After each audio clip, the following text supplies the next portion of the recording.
Le damos muy buenos días a un insistente divulgador de la obra ambiental del Papa Francisco ya desde el año 2015 en la publicación de Laudato Si. ¿Cómo estamos? ¿Cómo va? ¿Bien? Bien, muy bien. Gracias por invitarme, como siempre. ¿Te sorprendió cuando la leíste? ¿Laudato Si? Sí. Mucho.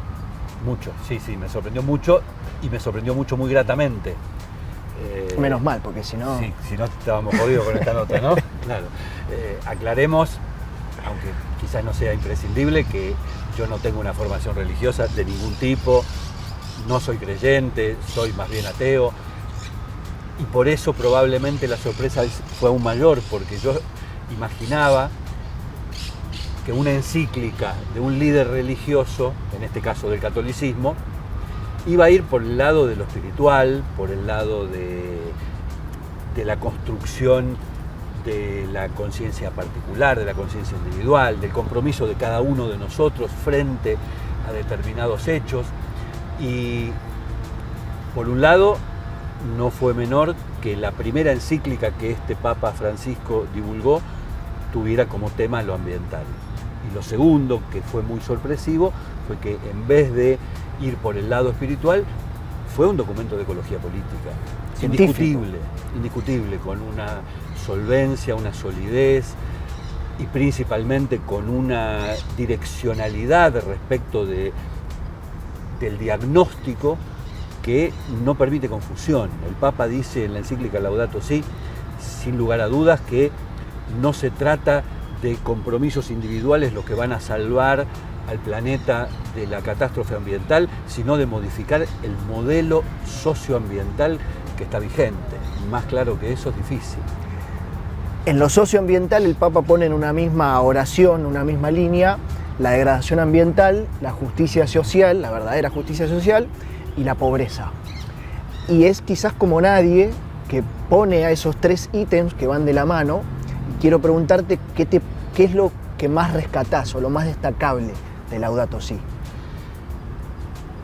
El diagnóstico y la solución que propone.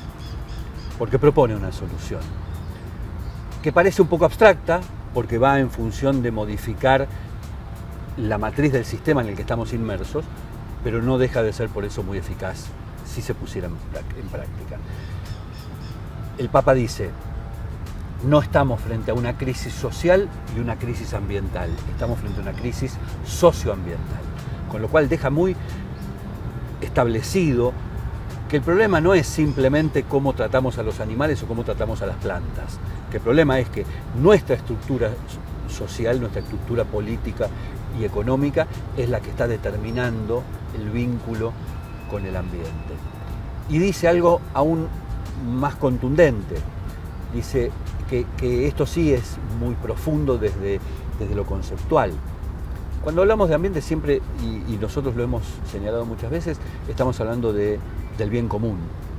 Y el Papa dice: no puede en ninguna circunstancia supeditarse la propiedad privada a los bienes comunes.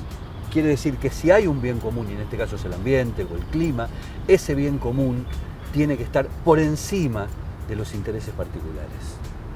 El bien común tiene algo que para mí también es una de las grandes características que tiene Laudato Si, que es que vincula la degradación ambiental, la crisis que hoy tenemos, con lo moral. ¿Qué opinión te merece eso? Lo moral dentro de esta crisis que estamos viviendo, que tiene que ver con cómo nos relacionamos con la naturaleza, con los recursos naturales, con nosotros mismos, con los otros. Yo te haría una pequeña modificación de sustantivo. Yo no hablaría de lo moral, hablaría de lo ético. Y allí también en la encíclica Laudato Si hay una fuerte impronta de lo ético. Pero una vez más, no de lo ético individual, de lo que yo como individuo tengo que hacer y está bien que haga o está mal que haga, sino de lo que una sociedad éticamente se propone en relación a sus integrantes y en relación a su entorno. Y allí es determinante la palabra ética, porque no es lo mismo hacer las cosas de una manera que hacerlas de otra. Y en definitiva, detrás de la ética o de la falta de ética está qué intereses se deciden privilegiar y qué intereses se decide perjudicar. Y lo que hoy tenemos es un modelo económico y social que claramente perjudica a los más vulnerables. Y la naturaleza está en la lista de los más vulnerables. Ségolène Royal, que fue la ministra de Ambiente de Francia en el año 2015, le pregunta al Papa, enterada de que estaba escribiendo un documento al respecto, le pide en realidad que publique ese documento antes del Acuerdo de París. ¿Qué influencia tuvo entonces para vos Laudato Si en el Acuerdo de París, que después no se aplicó lo que fuera? Mucha, y todo el mundo reconoce que fue una influencia determinante. Y principalmente fue determinante en la voluntad política de querer hacer un acuerdo. Todo el mundo dice, es incomprobable, pero suena bastante verosímil, que no iba a haber Acuerdo de París, que iba a haber simplemente una manifestación de voluntad de ser armónicos con la naturaleza y no mucho más que eso.